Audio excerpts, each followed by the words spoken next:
En primer lugar, disculpas por la demora, siempre pasan estos inconvenientes, pero bueno, vamos a tratar de ajustarnos al tiempo. Les decía que el que habla es el doctor Mario Casma Vázquez, soy especialista en medicina y rehabilitación, trabajo en el Hospital de la Policía Nacional, mi subespecialidad es rehabilitación neurológica, hago los estudios de electrofisiología nerviosa. Bien. Entonces, les decía que hoy día vamos a hacer una clase que es muy importante, que para muchas de las personas que son hoy en día médicos han cambiado, ¿no?, de parecer, de repente después de haber escuchado estas clases. Entonces, cuando digo eso es porque han pasado muchos médicos, así como ustedes que algún día van a nacer, que han sido internos, que han sido alumnos de nosotros, de diferentes universidades, Universidad de San Martín, Universidad de Ricardo Palma, Universidad de San Juan, ¿no?, y otras universidades nacionales que también han pasado y han declinado esta especialidad. Bien. La medicina física y rehabilitación, lo que sigue, por favor, es una especialidad que abarca no solamente los conocimientos de medicina, sino que hay que saber algunos aspectos legales, algunos aspectos importantes en lo que se refiere a la persona con discapacidad. La CONAREME, a través de las universidades, ha exigido por intermedio del MINSA que todas las carreras de medicina de las diferentes universidades tengan dentro de su currícula esta parte que se llama la persona con discapacidad. El perfil del profesional médico que se forma hoy en día tiene que saber estos aspectos, porque ustedes van a ser internos, van a ir a hacer serum y probablemente su especialidad. Y siempre van a estar involucrados porque ustedes van a ser de repente las personas que van a orientar a estos tipos de personas cuando se encuentren. Bien, esto es todo el contenido que vamos a desarrollar el día de hoy. La que sigue, por favor. La persona con discapacidad es eso que antiguamente nosotros le llamábamos el cojito, el manquito, el impedido, ¿no? Entonces todas esas personas han sido olvidadas por muchos años en diferentes tipos de países mucho más adelantados que nosotros. Estas personas ya han sido consideradas, al igual que las personas normales, con un régimen legal muy importante. Por eso en el Perú también se está dando bastante énfasis a estos tipos de personas, ¿no? Entonces, tiene un marco legal dentro de la Constitución aquí en nuestro país, que está contemplada en la Ley 2997-3, que significa la persona con discapacidad. Además tiene su reglamento. Asimismo existe una norma técnica del MINSA que se refiere a lo que es la calificación, la evaluación y la certificación de la persona con discapacidad. Y los institutos de las Fuerzas Armadas y la Policía Nacional tienen otra ley que protege aún más a estas personas. La que sigue, por favor. Entonces, según esta ley, ¿qué significa la persona con discapacidad? Entonces no vaya a ser que en el examen, porque nos ha pedido la CONAREME que a partir de este año este sea un tópico para los alumnos que van a dar examen de residencia. Entonces no vaya a ser que le pregunten qué entiende usted por persona con discapacidad. Entonces acá no podemos variar, existe una ley, y esta ley lo define así, que es aquella persona que tiene una o más deficiencias que pueden ser físicas, sensoriales, pueden ser mentales, intelectuales, pero de un carácter permanente, quiere decir que es una secuela que va a tener. Y estas personas con estos problemas que tienen, pues no pueden actuar en su entorno, porque no pueden ejercer plenamente sus derechos y tampoco van a ser incluidos plenamente en la sociedad con la misma igualdad que las demás personas. Ustedes pues habrán visto en la televisión que existen unos espacios ahí que denotan una silla de ruedas para cuadrarse el vehículo. Entonces hay personas que no entienden, porque es fácil, de repente que no tienen espacio y se cuadran en ese espacio. Entonces, por decirles algo, ¿no? La Universidad Ricardo Palma está siendo prácticamente observada por la CONAREME a través del MINSA, porque sus salones están en el tercer piso y no tienen ascensores. Entonces un alumno que de repente quiere estudiar medicina en la Universidad Ricardo Palma tendrá que subirlo pues sus compañeros en la silla de ruedas del tercer o cuarto piso. Esa barrera arquitectónica es la que exige el Ministerio de Salud a través de la SUNEDO, a través de las diferentes universidades. Y hay un organismo que ahora lo vamos a ver que se llama CONADIS, que es el que va a poner, va a ejecutar la multa que le corresponde a las universidades que no contemplan o que no ejecutan lo que están pidiendo los demás organismos. Entonces, eso implica pues de que realmente debemos conocer todos los que estamos en relación a la salud de este tipo de personas. Estas personas son iguales que las personas normales, lo único que necesitan son las oportunidades, hay que darle las oportunidades, porque ellos pueden estar en diferentes sitios. Ustedes ya han visto que en el Congreso, ustedes ya han visto que en diferentes sitios hay hasta inclusive un presidente, creo en Colombia, que está en una silla de ruedas, son personas con discapacidad y que son igual que las personas común y corriente que no tienen nada.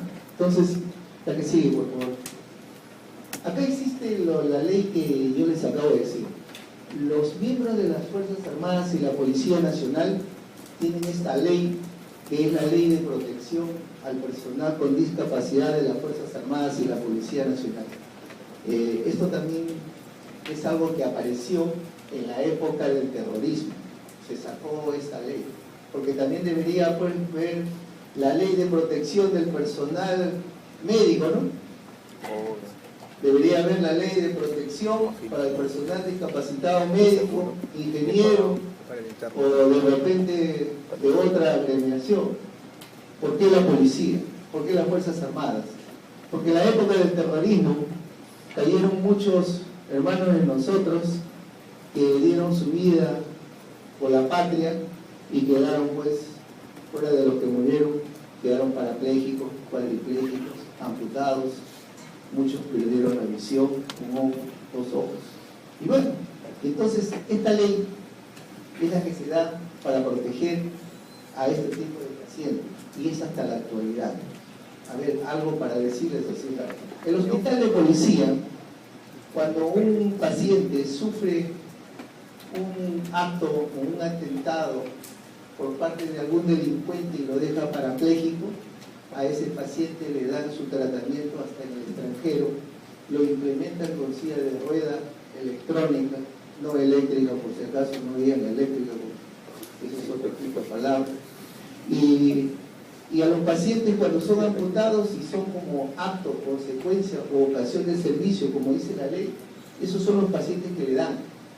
No al paciente que de repente estaba tomando trago y se cayó por el tercer piso y se quedó parapléjico, cuadripléjico, a ese no le dan nada.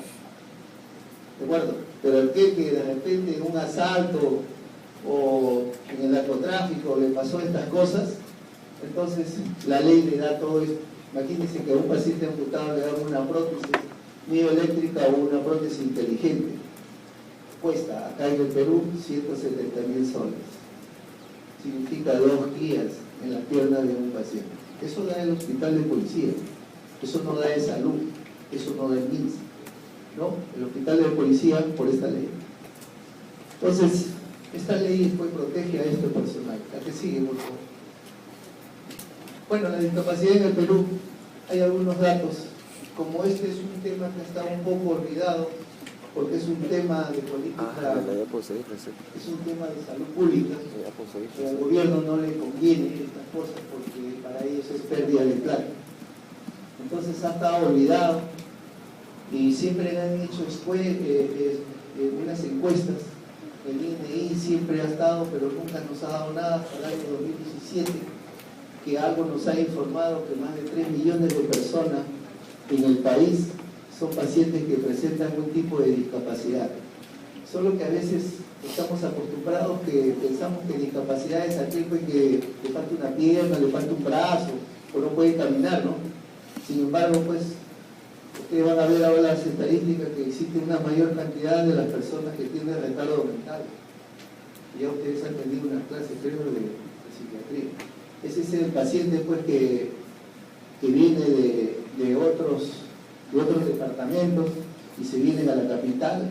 Es aquel paciente que nace, donde ustedes van a ir a hacer su serum y nacen con una hipoxia cerebral, tienen un ADVAR 5 o 6 y llegan al Perú y pues sacan su brevete, porque es fácil sacar brevete, y ese es el que se sube a la vereda, el que te cuadra, te mete el carro, porque tiene pues un retardo mental. Retardo mental son de varios grados. Lo más difícil son localizar los fronterizos y los leves. Los fronterizos estudian a veces hasta medicina. Ese es el alumno que repite varias veces los cursos, es el alumno que se cambia fácilmente de especialidad, ¿no? Es el alumno que es muy bonito, dice, no, él pone toda la cerveza, el ceviche, pone todo, ¿no? Entonces, tiene un tipo de retardo mental. En el Perú no está instalado la evaluación psicológica para todas las personas, ni para ingresar a la universidad, ni para poder, ¿cómo se llama?, sacar brevete. No lo hay. Y por eso el mayor porcentaje son los que son fronterizos y los que son leves, ¿no? Entonces, pues bueno, acá nos dan unas estadísticas que dicen que el 48% tienen una dificultad o una discapacidad para la visión, luego sigue el 15.1% para caminar, y así sucesivamente. Tiene una serie de datos que nos da, ¿no?, aquí en el Perú. ¿La que sigue? Este organismo que se llama el CONADIS es un organismo que significa el Consejo Nacional para la Integración de las Personas con Discapacidad. Es un organismo público que está adscrito o pertenece al Ministerio de la Mujer y de Poblaciones Vulnerables. Entonces, este organismo es el encargado de poder vigilar, de poder hacer el seguimiento, de hacer todos los controles fiscalitarios de todas las empresas públicas. A ver, ¿cómo es esto? La ley dice que toda empresa pública o del Estado, el 5% de sus trabajadores deben ser pacientes discapacitados. La ley dice que aquel alumno que estudia en cualquier universidad tiene un porcentaje de descuento o una recategorización en cuanto al pago de sus mensualidades. La ley dice que en todo concurso público todos los pacientes discapacitados tienen el 15% de abonado en cuanto a las preguntas. Entonces, ¿qué significa? A ver, este es un alumno que nació con una hipoxia neonatal, catalogado como una parálisis cerebral infantil, signo de focalización, una hemiplegia izquierda. Eso significaba que no había problemas de comunicación y era puro, quería decir que no estaba asociado a retardo mental. El alumno estudió medicina, dio su examen, ingresó, y cuando estaba en el segundo o tercer ciclo, pide su certificado de discapacidad, que ese es un documento legal que tiene que tener todos los pacientes discapacitados, e inscribirse en este organismo que se llama CONADIS. El alumno se inscribió, cuando ingresó pagaba 1.800 soles, fue con este certificado y pagó 620 soles. Terminó la medicina y por su certificado de discapacidad le dieron a escoger dónde puede realizar su internado. Terminó el internado, hizo su serum, también escogió por su discapacidad, porque hay que ver la manera arquitectónica donde puede él desenvolverse, porque si lo mandan a un sitio donde existe muchos obstáculos, no va a poder realizarse y no va a poder competir tan igual como los demás. Entonces el alumno termina así y va a un concurso público que se llama el examen de residencia. Postula para dermatología. El alumno tenía el 15% de bonificación, lo que significa 15 preguntas acertadas a su favor. Hecho, ese alumno ingresó a la residencia.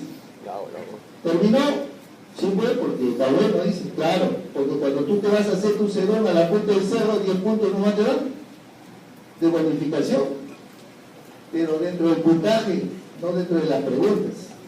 Ese alumno terminó y hizo su residencia, terminó, y ¿qué dice la ley que les he dicho? Postuló a la salud. El 15%, el 5% de los trabajadores deben tener discapacidad. Está trabajando en esa salud.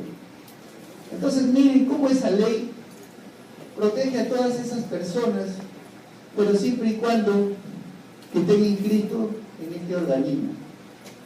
Por eso existe mucha discapacidad en el Perú y que no tienen conocimiento de estos organismos. Ustedes ven muchas personas y cuando lo ven en silla de rueda o lo ven que camina con muleta y le dicen, señor, ¿tiene usted carnet de CONADES? No, pero yo soy discapacitado, sí, pues, pero si no está inscrito, legalmente no lo es. Tiene que estar inscrito en este organismo. Y si estás inscrito, entonces entras dentro de ese concurso, porque cuando la universidad hace el concurso, el CONAREME hace información cruzada, no es que se le lleva solamente el certificado. Luego va y dice a CONADE, ¿que está inscrito? Sí, sí está inscrito. Ah, ya, muy bien. ¿Y quiénes firmaron el certificado de discapacidad? Ah, ya, acá lo ha firmado el médico rehabilitador. El médico rehabilitador es el único médico especialista que puede firmar el certificado de discapacidad. Ninguna otra especialidad puede darlo. Todos los médicos podemos dar certificado médico, pero el certificado de discapacidad no, solo el médico especialista de rehabilitación. Doctor, pero cuando estamos en la punta del cerro y no hay, ¿quién va a dar? Allá, el MINSA, sabiendo que es un sitio donde no lo hay, el médico que llega a hacer seguro, lo van a mandar. Señor, váyase 8 meses allá al ente rector, al Instituto Nacional de Rehabilitación, que ahora queda en Chorrillos, antes quedaba en Callao.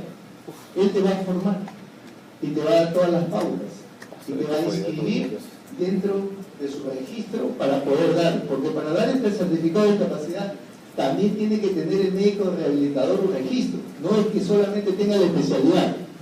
El médico rehabilitador es el que da el certificado de discapacidad, el médico rehabilitador es el que da el certificado de incapacidad.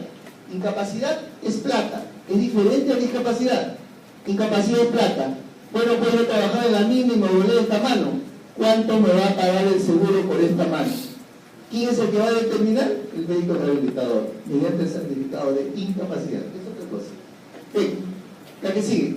Entonces, medicina física y rehabilitación, pues es una especialidad que el médico no solamente tiene que saber de medicina, sino también tiene que saber algunas cosas legales que cada vez nos está exigiendo la sociedad y el Ministerio de Salud, que estemos inmersos en eso, y aún más que los perfiles con los que salen los médicos que terminan medicina tienen que saber estas cosas que se están hoy en día cada vez ejecutando más.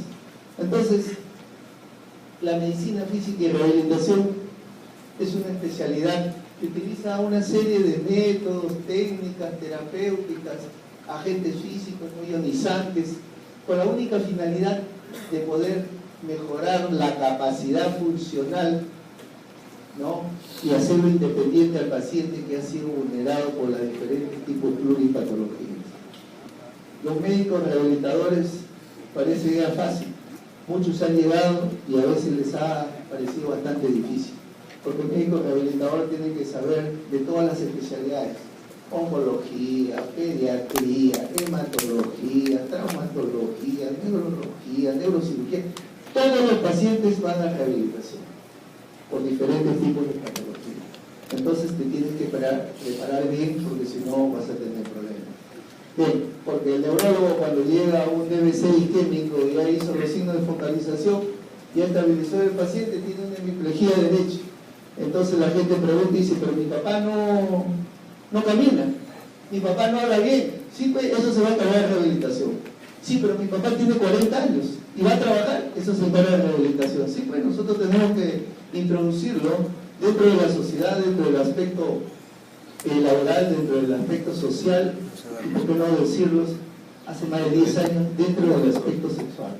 Bien, estos términos que ustedes han leído abajo, que significan deficiencia, discapacidad y minusvalía, son términos que lo vamos a ir utilizando y que realmente lo vamos a definir ahora. Bien, ¿a qué sigue? Bueno, dice que todo conocimiento del pasado siempre es la clave para el presente y para el futuro, ¿no? Entonces, teniendo en consideración ese adagio, se dice que la medicina física y rehabilitación se empezó en China 2000 años antes de Cristo.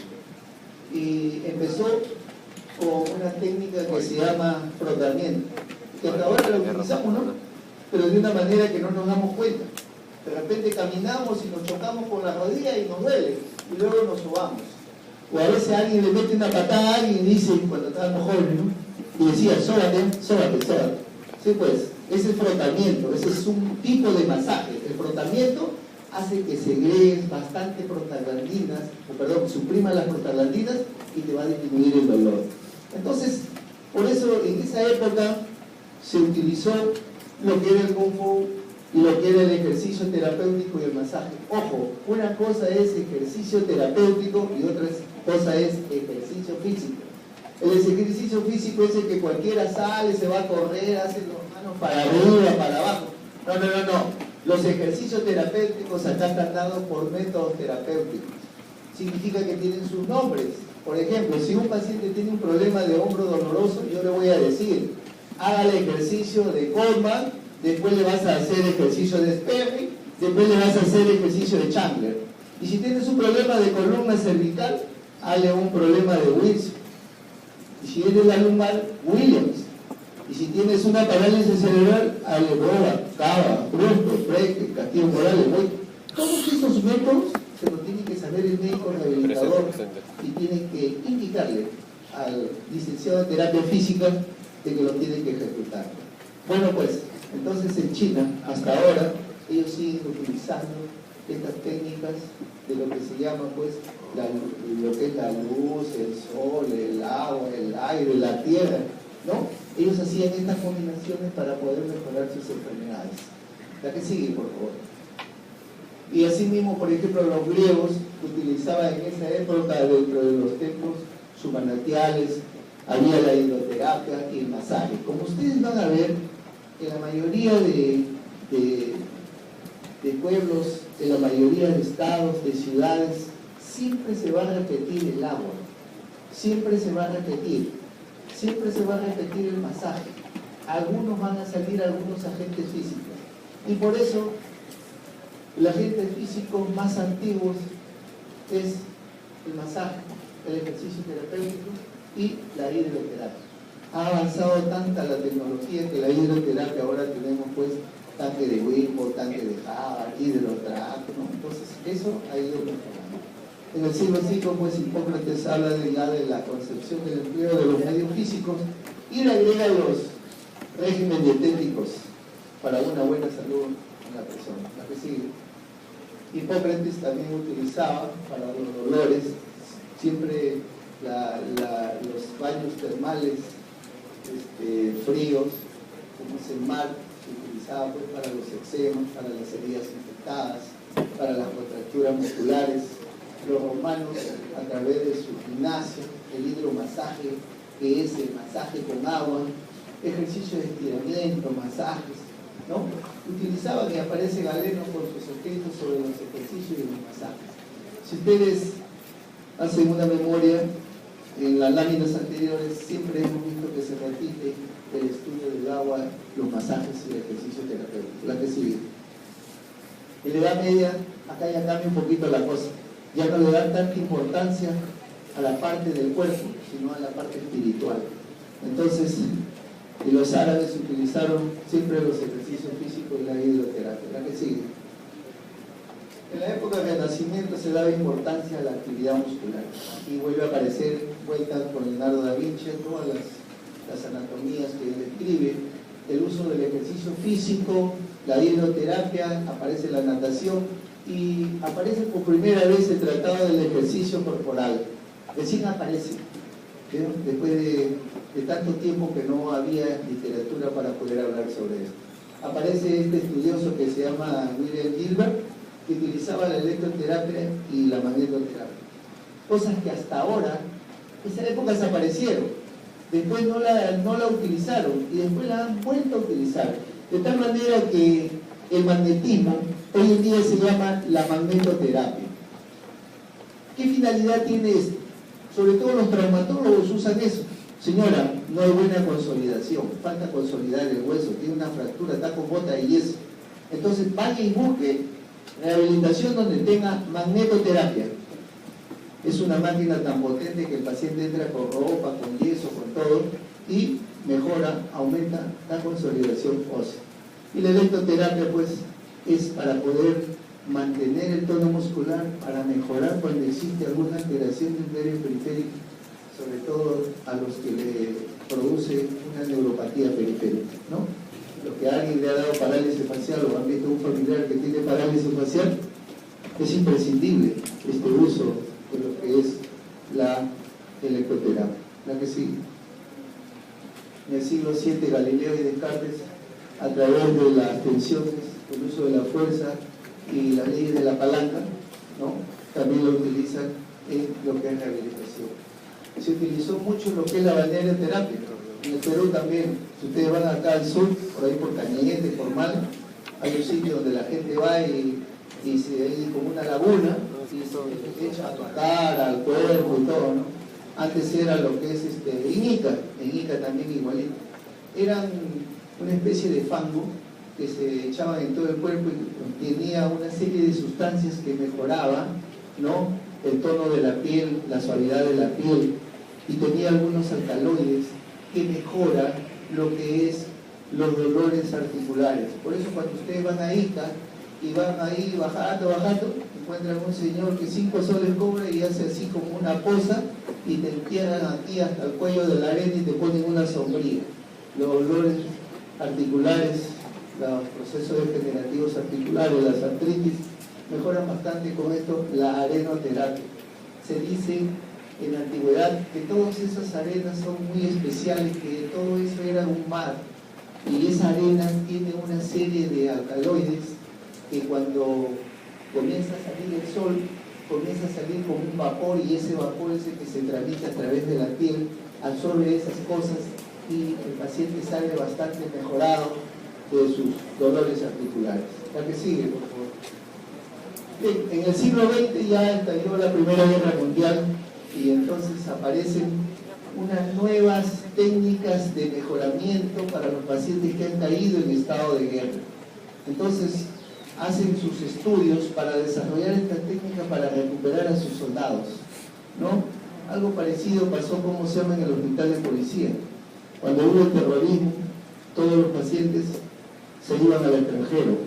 Cada paciente costaba $150.000. Entonces alguien por ahí pensó, ¿y por qué no hacen un centro de rehabilitación igualito como el que está allá? Y pues, por eso creció el departamento de rehabilitación, estuvo con la última tecnología, botaron a la biblioteca, las oficinas de personal, todo era rehabilitación. Entonces, eso tiene también su ganancia, ¿no? Una guerra porque tratas de mejorar las cosas que tú tienes. Se desarrollaron unas técnicas de movimiento que se llaman cinesioterapia y se daba mucha importancia a lo que es el ejercicio de la relajación. Aparece el Cherrington mediante el estudio de los reflejos normales y los reflejos patológicos. Aparece Germán Cava, este fue un estudioso en lo que se refiere a los reflejos de tensión, flexión y tónico de facilitación propioceptiva, que lo utilizamos mucho para los pacientes que tienen alguna hemiplegia como consecuencia de un DBC isquémico. En 1917 aparece el primer ultrasonido. Es un calor profundo que utilizamos en rehabilitación, que no se puede aplicar en los pacientes que tienen alguna neoplasia porque este calor llega hasta la médula ósea. Ustedes saben que la médula ósea se produce la mitosis celular y no interesa, pues, así que se reproduzca las células, entonces se producen las células buenas y las células malas. Y aparece en 1920 la onda corta, después aparece la microonda, también calor profundo que utilizamos en rehabilitación.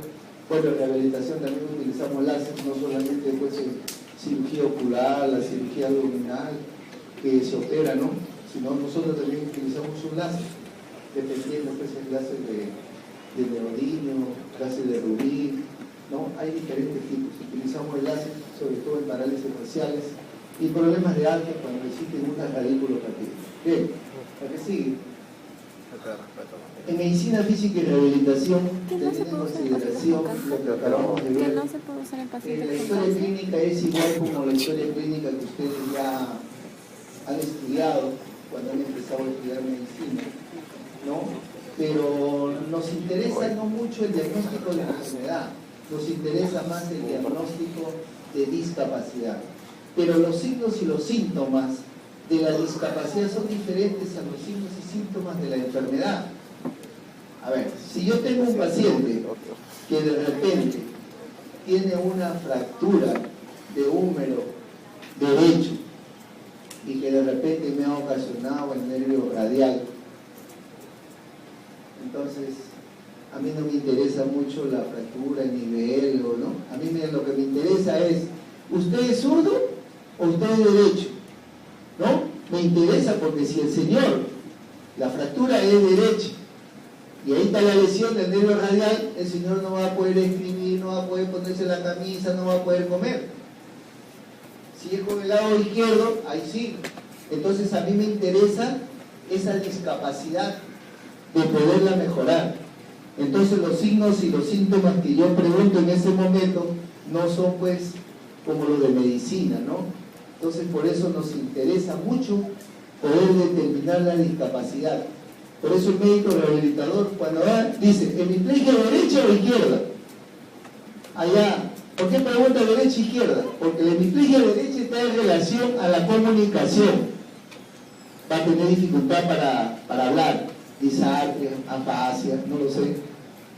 Si es izquierda, no tiene problemas de la comunicación, pero sí tiene problemas de comportamiento. Es el paciente ansioso, depresivo, que no quiere hacer terapia, ¿no? Entonces, esas son las cosas que porque yo tengo que ver cuántas discapacidades tiene. Porque si la hemiplegia derecha, voy a tener que luchar con la discapacidad de la locomoción. No camina bien. ¿Qué más? Está disártrico, no habla bien, discapacidad de la comunicación. ¿Qué más? Discapacidad de la situación. Significa que es un paciente que no se vale por sí mismo para poderse hacer sus actividades de la vida diaria.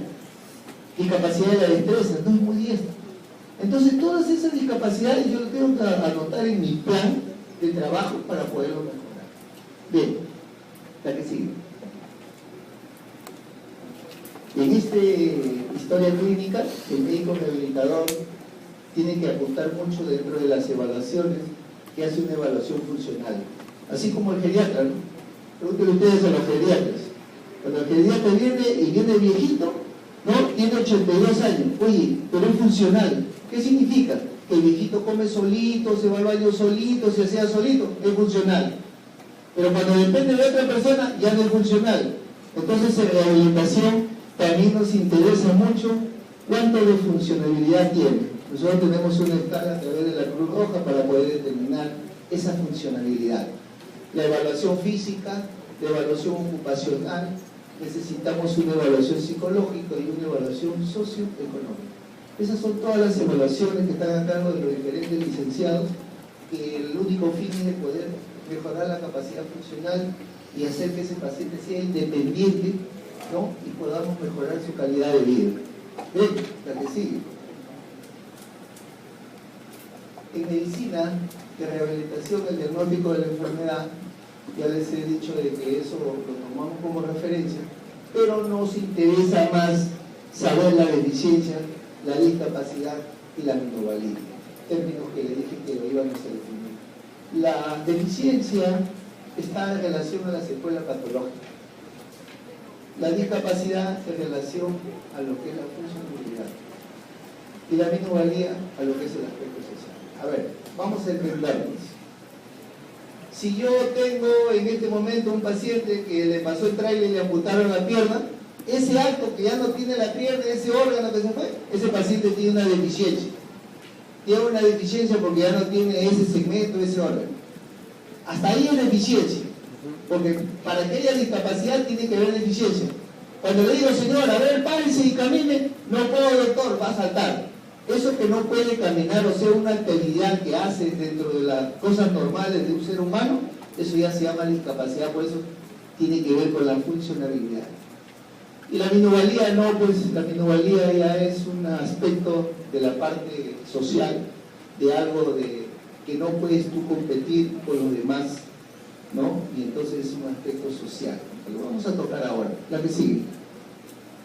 Bien, ¿qué cosa dice acá? Deficiencia se refiere a lo que es la pérdida o la normalidad de la estructura o función psicológica o anatómica, ¿no? Y por eso ven al final que dice la pérdida de una extremidad.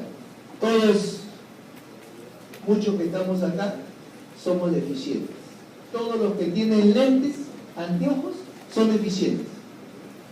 Tienen una deficiencia visual.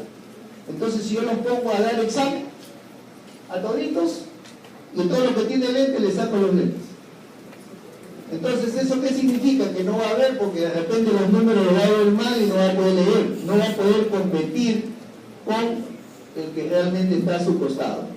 Entonces, pero tiene una deficiencia. La deficiencia tiene sus grados, la deficiencia tiene sus tipos, como la que están acá, que pueden ser temporal, definitiva, teoriza un proceso patológico, refleja la perturbación de un órgano.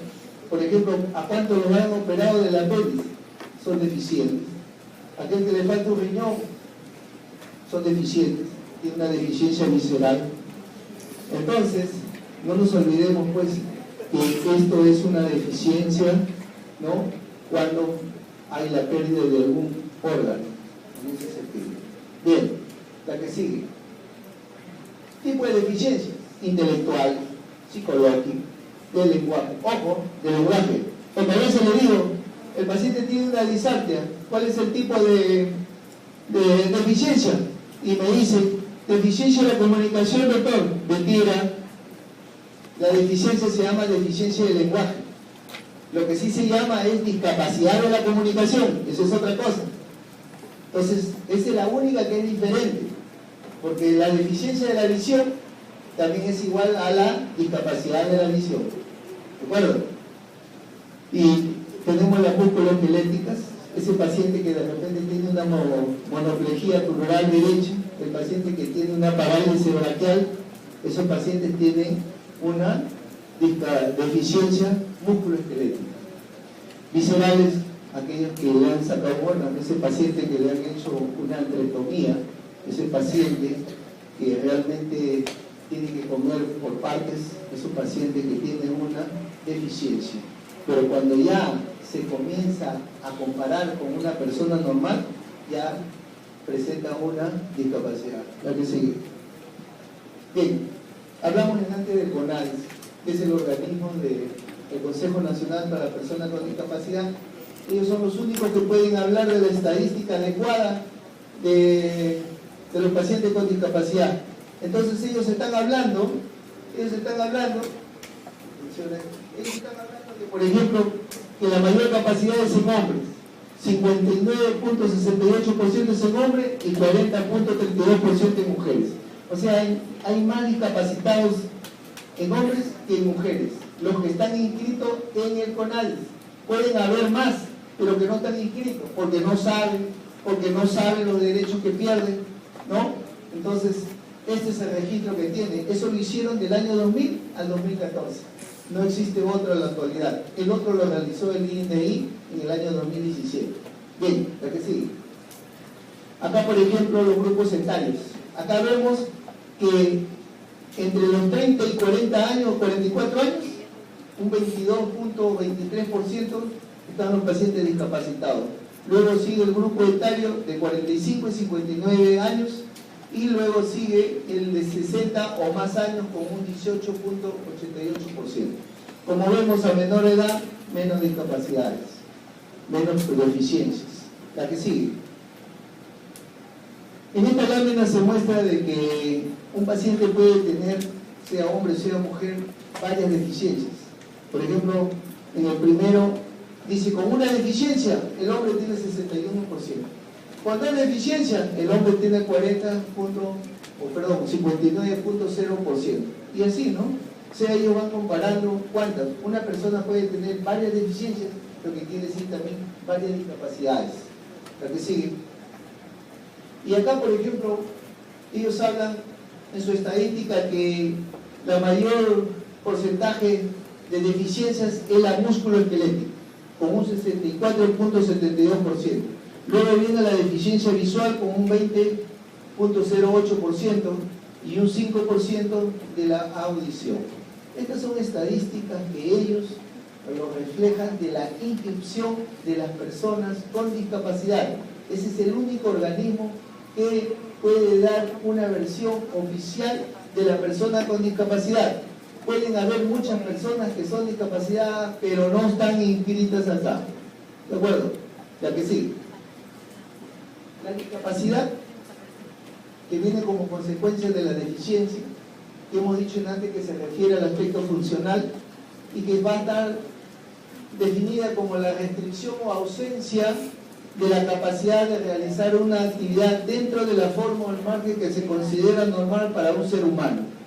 Entonces, si el ser humano tiene esta característica de la marcha, y si después el ser humano tiene esta característica, entonces significa que ya no está dentro del margen que es normal, porque ya está haciendo una marcha un poco alterna, un poco encegadora, que de repente puede ser un DBC isquémico como consecuencia de una hemiplegia o una hemiparesia derecha. Entonces, eso es considerado discapacidad. Y el amputado igualito. Al principio está sentadito, está amputado, entonces deficiencia, señor, camine. Ahí ya se llama discapacidad. ¿De acuerdo? Y esto también pueden ser temporales, permanentes. Pueden ser reversibles o irreversibles. A ver, si yo tengo un paciente que tiene una esclerosis múltiple y si está en su estado de efervescencia, el paciente lo vuelve parapléjico o cuadripléjico y está en la cama. Ahí el paciente tiene una deficiencia y tiene una discapacidad, pero pasa el periodo de efervescencia y ya se volvió reversible. Que es diferente al ELA. El ELA va pasando y llega un momento que te hace cuadripléjico y nunca se hace, ¿cómo se llama? Reversible, es irreversible. Entonces, hay enfermedades que te pueden cortar muchas funciones, pero que después te la devuelven. Y eso, a eso se refiere. También puede ser progresiva, regresiva. Normalmente representa lo que es la objetivación de la deficiencia. La que sigue. Las discapacidades de la conducta, de la comunicación. Por ejemplo, en la conducta, un paciente esquizofrénico. Ese paciente esquizofrénico, ese paciente tiene una discapacidad de la conducta, ¿no? Entonces, los pacientes, lo que les decía antes de la comunicación, en discapacidad se llama discapacidad de la comunicación, en la deficiencia se llama deficiencia del lenguaje.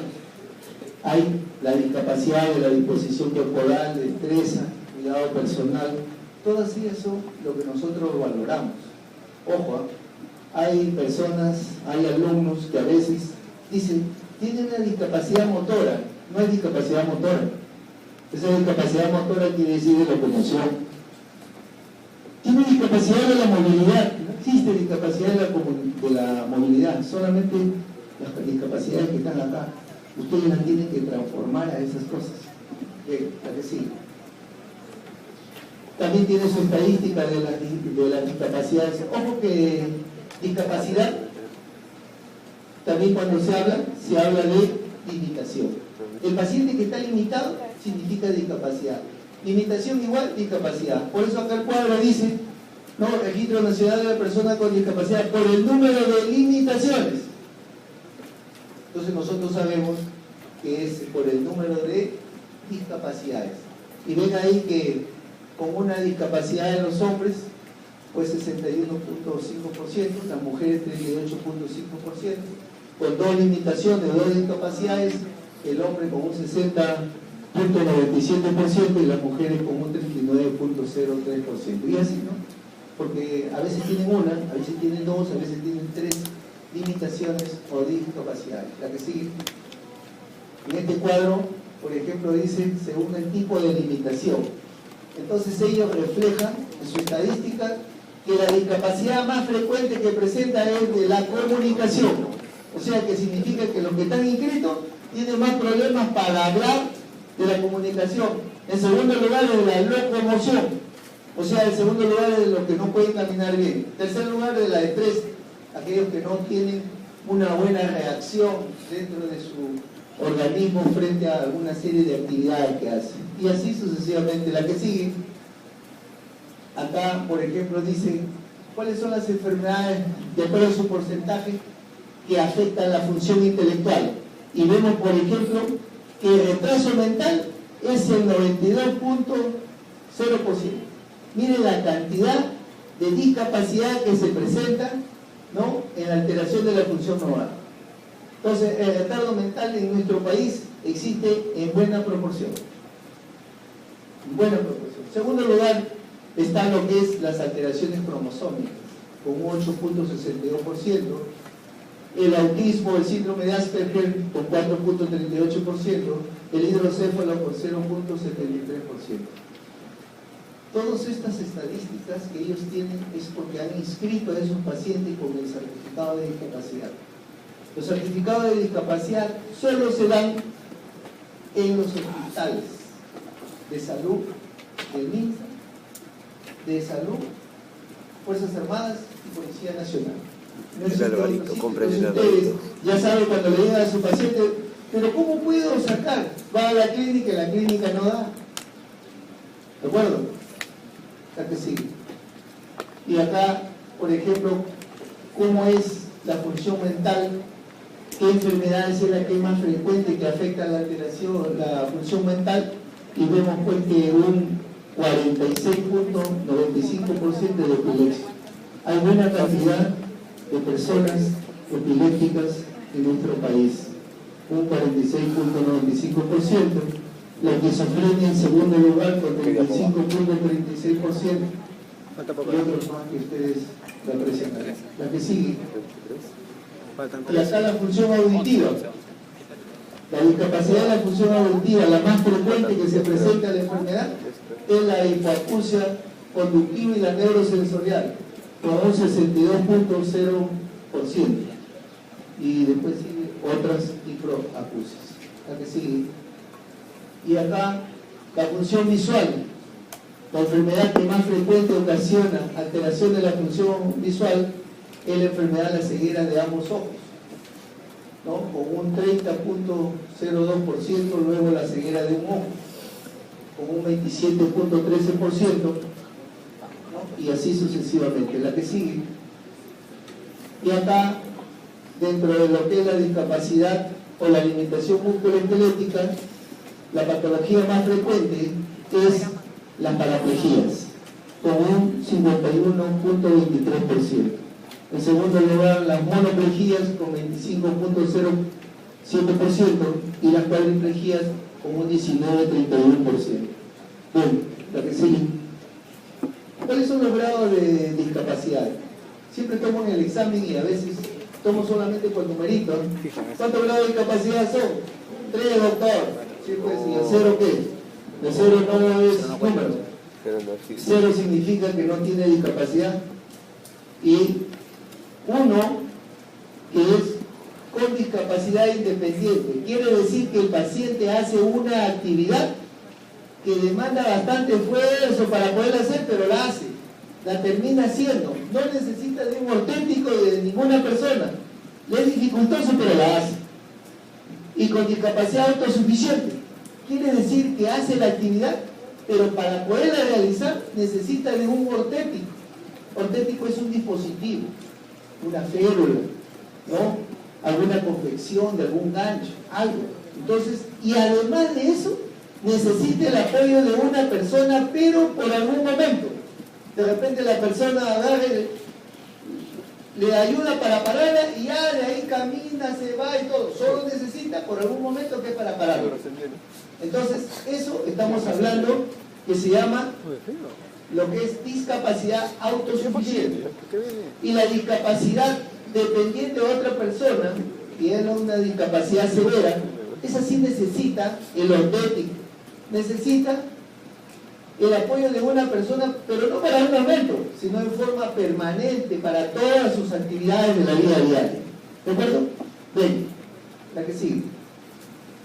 Esta es una escala de calificación de acuerdo a los códigos de la gravedad, que solamente se las muestro qué significa ligera, moderada, grave y completa, pero que no está dentro de lo que ustedes lo van a hacer, pero esto sí, el médico que se perfecciona en rehabilitación y que va a estar inmerso en lo que es la calificación del certificado de discapacidad, sí tiene que saber esto, porque esto lo saca a través de lo que se llama el menoscabo o los baremos, que significa que es la calificación, cuánto de restricción o porcentaje tiene el paciente.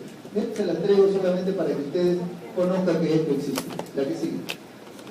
Y bueno, acá, de acuerdo a la gravedad, ¿no? Lo que he dicho, leve, moderada y severa.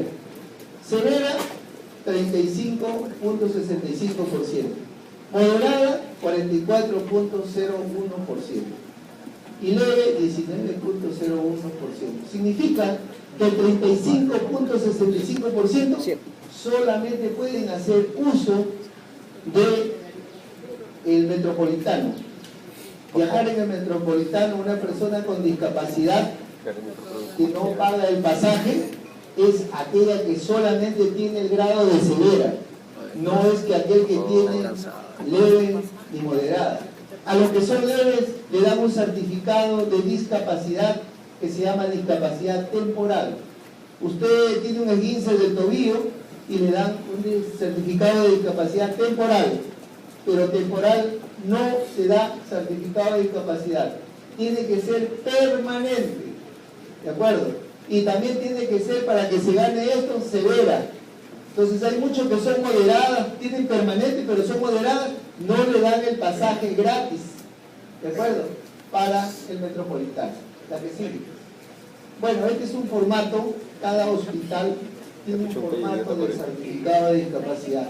Este es el formato del certificado de discapacidad en el Hospital de la Policía, en aplicación de la ley, ¿no?, 29.97.3, donde al final firman 3 médicos, lo que es el médico que ha evaluado, que ha calificado al paciente, luego viene al jefe del departamento o del servicio de rehabilitación y luego el director del hospital, ¿no?, que avala ese proceso. Con este documento van al CONADIS y se inscriben, y el CONADIS le da un carnet, que ese carnet tiene una vigencia de 5 años.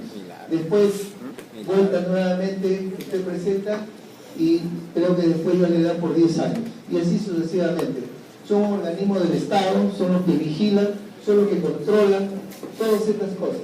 Bien, la que sigue. Y lo último que estábamos hablando, que era la minusvalía. La minusvalía pues es una situación desventajosa que ocurre como consecuencia de una deficiencia o una discapacidad, ¿no? Entonces, eso pues hace que tú no puedas competir al igual que tus demás compañeros. Y por eso abajo habla del diabético juvenil, pero también ustedes pueden tener 3 niñitos que están sentados y dentro de ellos uno es, pues, ¿cómo se llama?, con parálisis cerebral, que tiene una hemiplegia derecha y sale una pelota, y 2 que están buenos van a salir corriendo atrás de la pelota, pero el otro que no puede caminar, no puede correr, se va a quedar paradito. Por lo tanto, no puede competir ante esa situación porque presenta la deficiencia y la discapacidad musculoesquelética. De eso se trata este aspecto de minusvalía. Vamos a seguir. Nosotros en rehabilitación trabajamos por programas. ¿Esto qué significa? Que no es como las otras especialidades. Las otras especialidades trabajan con medicamentos, tienen ya su receta, por decirlo, ya hecha. Yo, como médico rehabilitador, no puedo tener un programa hecho, porque yo puedo tener 3 pacientes hemipléjicos. El programa es del hemipléjico. Sí, pero el hemipléjico que está acá es de la hemiplegia derecha, todos son derechos, pero el de acá tiene una prótesis en la rodilla derecha. El que está acá en el centro tiene dos bypasses coronarios. Entonces, ¿cómo estarán los METs? ¿Cómo puedo hacerlo para hacer la caminata? Y el otro tiene una fibrosis pulmonar, pero tienen el mismo diagnóstico. Entonces, los programas que yo voy a diseñar son totalmente diferentes. El médico tiene que pensar en ese momento cómo poder hacer el programa dependiendo de las diferentes pluripatologías que se acompañan, que no tienen que ver con la discapacidad, sino son cosas extras que trae el paciente. ¿Ya? Entonces, por eso trabajamos por programa. Y nos interesa identificar las deficiencias y las discapacidades para poder trabajar dependiendo cuál es la capacidad residual que ha quedado en el paciente. Tenemos que determinar específicamente todas esas discapacidades y tratar de mejorar todas las funciones para poder así nuestro único fin es de poder mejorar la capacidad funcional, y eso hace que el paciente sea independiente, y si el paciente es independiente mejora la calidad de vida, ¿no? ¿A qué sigue? Trabajamos en equipo, por eso los hospitales a veces no nos contratan, ¿no? Porque el médico rehabilitador no trabaja solo, no es como por ejemplo el pediatra, su balancita y su centímetro y se acabó, ¿no? Y el cardiólogo igualito, su electrocardiograma, su electrocardiógrafo.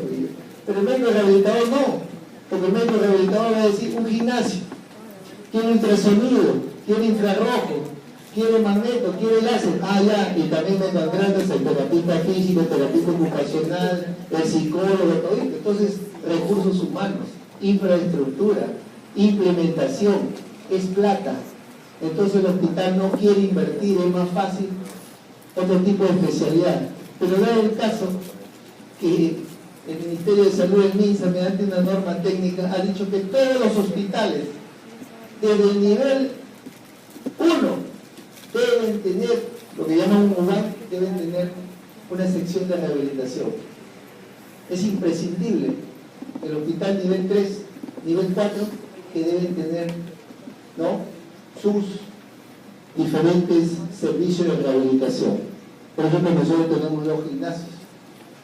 Cada gimnasio, uno para parapléjico, otro para amputado, otro para lesionado medular. Tenemos un programa, de tal manera que el programa lesionado medular al paciente le damos sildenafil, ¿no? ¿Qué cosa es el sildenafil? Ya puedo, todo eso sí sabe, ¿no?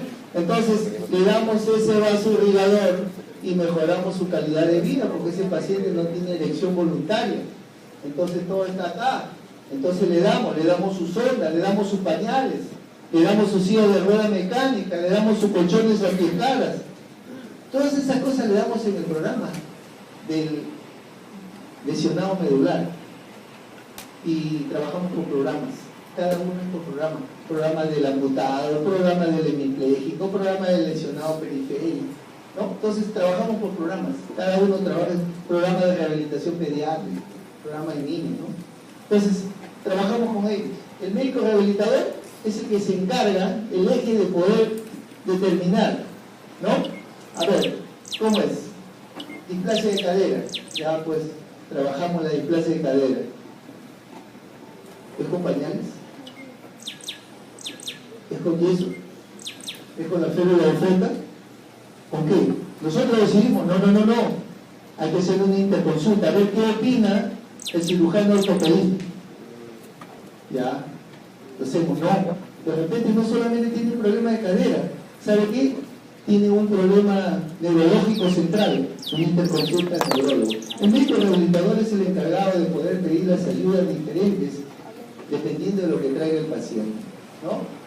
Y Nuestros aliados y los que trabajan con nosotros son los terapeutas físicos, hoy día llamados licenciados en terapia física, ocupacional, del lenguaje, la nutricionista. Es más fácil rehabilitar a un paciente normosómico que a un paciente pues de repente con una gran obesidad. La que sigue. El objetivo es tratar de mejorar, recuperar al máximo lo que es la funcionalidad. Si recupero la máxima funcionalidad, tengo la independencia. Y si tengo la independencia, voy a mejorar la calidad de vida. El aspecto físico, el aspecto psíquico, laboral, social y sexual. Oiga, ¿a ustedes no les ha pasado? Cuando tienen a su abuelito, a su papá, que le dio un DBC isquémico y que quedó con una secuela, que no puede vestirse, un hemiplegia. Ya, hoy día tú no vas a la universidad, hoy día tú vas a mi papá, hoy día yo voy, ¿no? Y así se van quedando, porque no van, porque siempre se tienen que quedar. Entonces, nosotros somos los que le vamos a encargar de poderlo mejorar a ese señor su máxima capacidad funcional, para que ese paciente solitito ya no te quedes tú y vayas a estudiar, y solito va a comer, solito va a caminar, solito va a ir al baño. Eso es lo que nosotros hacemos. Lo hacemos que sea funcional, para que no sea dependiente de otra persona.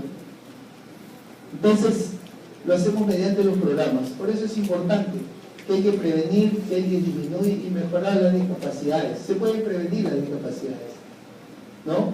Tantas discapacidades, por ejemplo, neurológicas centrales, que se pueden prevenir. Sí, pues, la mayor cantidad de partos son extrahospitalarios. Y esas extrahospitalarias nos van a traer problemas. Porque acá no nos damos cuenta porque estamos en la capital, en Lima. Algunos estamos en provincia y no podemos, no nos llama la atención. Pero los que están en provincia, para adentro y para el fondo, pero no pasa Dios, ahí donde ustedes van a ir a hacer su serón. Ahí donde la curiosa no quiere que tú te acerques, porque más bien te bota. Ahí donde tú has entrenado acá cuáles son las etapas del parto, y allá vas a encontrar una mujer que da a luz así, semisentada. Oiga, y entonces todo lo que aprendí no vale, te van a votar.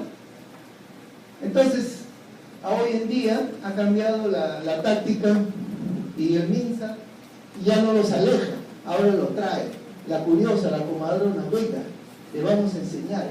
Acá le voy a dar una jeringa de 20 centímetros, una sondita nasogástrica, usted lo va a aspirar, a ver, el chico nace, se hace su asexia, se lava la mano, usa guante, con la curiosa. ¿De acuerdo? Y entonces eso disminuye las hipoxias neonatales y por lo tanto vamos a tener menor cantidad de pacientes con parálisis cerebral infantil y retardo mental, que son discapacidades que ustedes han visto que tenemos en gran cantidad. ¿No? Igualito, el huesero. Allá el huesero es el que arregla todos los huesos. Ahora lo llaman al huesero y le dice, venga, acá lo vamos a ver. Al huesero mira la radiografía. Antes lo votaban, no, ese es el huesero, dice. Ahora no, ahora lo llama, el MINSA lo llama, le dice, venga, porque no le hacen caso en su población. Eso de las vacunas, igualito, los llama, les dice, porque no, dice, no, ya está tomando ya sus hierbas, no quiere la vacuna, le va a dar fiebre, le pone mal. Entonces, son creencias, son mitos, son cosas que pasan, y nuestra idiosincrasia pues nos hace luchar, y son ustedes los que van a ir a luchar contra todas esas discapacidades y esas deficiencias, y tienen que saber de qué manera lo van a hacer. Recuerdo, ahora en paz, dice el MINSA que todas esas personas que tienen discapacidades, ustedes lo van a censar y ustedes lo van a traer a la parte donde pertenezcan y va a ir el médico a poderlos evaluar para poderlos empadronar. Por eso es que ustedes quieren que sepan este tema, este tema. Acá no le venimos a enseñar cosas que de repente ustedes no van a hacer, pero esto sí lo pueden hacer. Porque a veces yo y muchas cosas la gente se pregunta, oiga, ¿para qué lo estoy preparando el doctor? ¿Cuál es el perfil? El doctor va a salir, quiere ver antrectomía, aplicatura intestinal, derivación de virus digestiva. Eso va a ser cuando vaya a ser segundo internado, no va a ser pues. Eso lo hará cuando ya va a ser su especialidad, que va a ser, ¿cómo se llama? Cirugía, ahí sí, pero acá no. Acá tienen que saber cosas, pues, enfermedades respiratorias altas, diarreas agudas, cosas muy difíciles, que tienen que saber derivar, pasarlo a otro nivel. Tú no puedes competir, tienes que saber qué vas a hacer, haces una junta de médicos, cuántos intervienen en la junta de médicos, ¿no? Y ya pues tu acción lo llevas a la otro lado. Si se murió en el camino, algo hiciste, pero tú no te vas a poner a decir, no, pero yo no tengo médico, yo no tengo quirófano, yo no lo pude esperar. Eso no es una acción que tenías que hacer. Tenías que hacer la acción. Por eso salió en el periódico donde había un obstetra que estaba haciendo su serum, y era una mujer que estaba gestando y que creo que estaba con una hemorragia, y en el transcurso del camino que iban en una base en el río, él se puso la transfusión y le daba la sangre a la mujer, y así salvó al niño y de la mujer. Y eso fue una acción pues bastante valerosa, una acción que supo decidir, y eso le hizo ganar una felicitación. Y ese era un médico, era un obstetra, era un obstetra pues que estaba haciendo su salud, no era médico, era un obstetra. Entonces, seguimos diciendo de que la rehabilitación es importante pues para el desarrollo del paciente como persona, y que en el Perú el 13% de la población sufre minusvalía y el 21% de discapacidad. Bien, ¿la que sigue? ¿Pregunta? ¿Alguien quiere hacer alguna pregunta? ¿No hay ninguna pregunta? Bueno, pues. ¿Sí? ¿Alguien quiere? Pregúnteme más, no hay problema. Doctor, yo quiero ser rehabilitador. Interesante. ¿Ah? Por ejemplo, hacemos todas las artes, todos los dolores. Hacer, por ejemplo, lo que es bloqueo, lo que es la terapia de aguja seca, lo que es desgatillamiento, lo que es manipulación vertebral, el dolor neuropático, el dolor oncológico. Todo eso es una parte de lo que es la rehabilitación. Así que los que se animan, vean bien, vean bien. Es difícil quebrarse a veces, es difícil quebrarse, pero se lo digo por experiencia, porque el que habla, antes de estar acá como médico rehabilitador, fue médico cirujano, 5 años. Hice la especialidad de cirugía, la no escolarizada, pero antes de eso estudié farmacia, también fui farmacéutico.